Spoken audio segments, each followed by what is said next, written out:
I got a student up here at Mesa View that is refusing to do anything anybody says. That's the voice of Farmington police officer Zachary Christensen, who walked the halls of Mesa View as a resource officer for the past 4 years.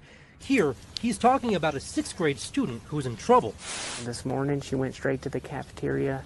She took more milks than she was supposed to. She threw a milk on the ground. At this point, the girl is waiting for her mom to pick her up. We are concealing her face and identity because she's a minor. The vice principal and principal have been following her around. According to Officer Christensen's field report, the child assaulted 2 school employees. But take a look at the lapel camera footage. This is what the officer claimed was the first assault, as the student walks past the assistant principal. And this is what the officer says was the second assault. Can't push him out of the way. The girl tries to move past the principal to open the door. Then Officer Christensen loses his patience.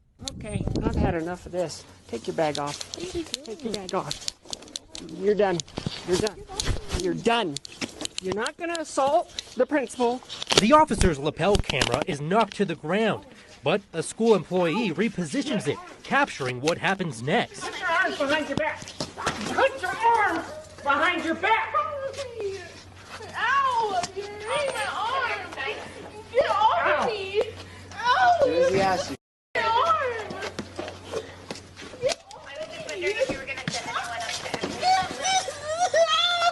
Yes, I actually had a stroke just Turn over.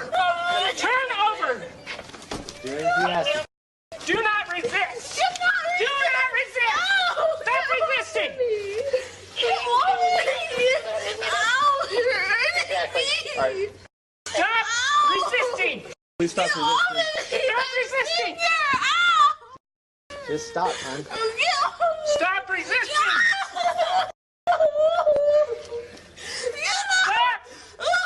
Put your arms behind your back. Zach, let's let her stand up. A school administrator continues telling the officer to allow the girl to get up. Officer Christensen, she is not a threat to yourself or others at this moment. You need to allow her to stand. Sir. In the report, the officer writes, quote, "She was very strong, stronger than I was." Again, a school employee tells the officer this has gone too far. Sir, we are not going to use excessive force to get this done. We're not excessive. Yes, it is.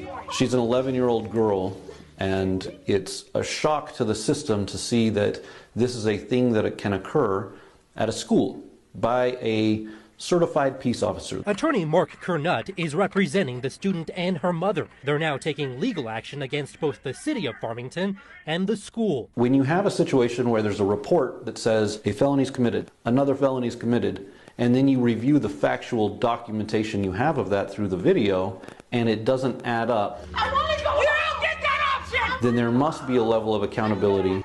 When I contacted the Farmington Municipal School District, a spokesperson told me they could not comment on pending litigation nor on personnel matters. However, they did send us this brief statement, quote, "The safety of our students and staff is one of our highest priorities."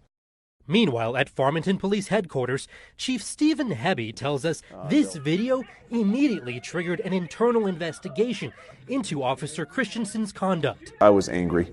You know, that's not our standards. That's not who we are. That's not how we train. Why are you pushing me? Because you are not free to leave now. Why? Because Why? I said so. You're being charged Okay, well, give me with my assault, with resisting. Those charges against the student ultimately didn't stick, and Officer Christensen was placed on administrative leave the very next day. What would you say to those folks who see an officer, someone in a position of power, taking those actions? Stuff like this is tough for the citizens to take. There's no doubt about it. As a chief, you know darn well that this is a failure for us. Our 4 Investigates team has learned following the department's internal review, Officer Christensen was slapped with 2 violations for violating use of force policy and for unsatisfactory performance. It's such a mess because we didn't follow the things that we know we should have been following. You know, we've been training on this. We talk about de-escalating. We talk about slowing things down. You know, and that didn't happen here. Was he up to date on his training? He was.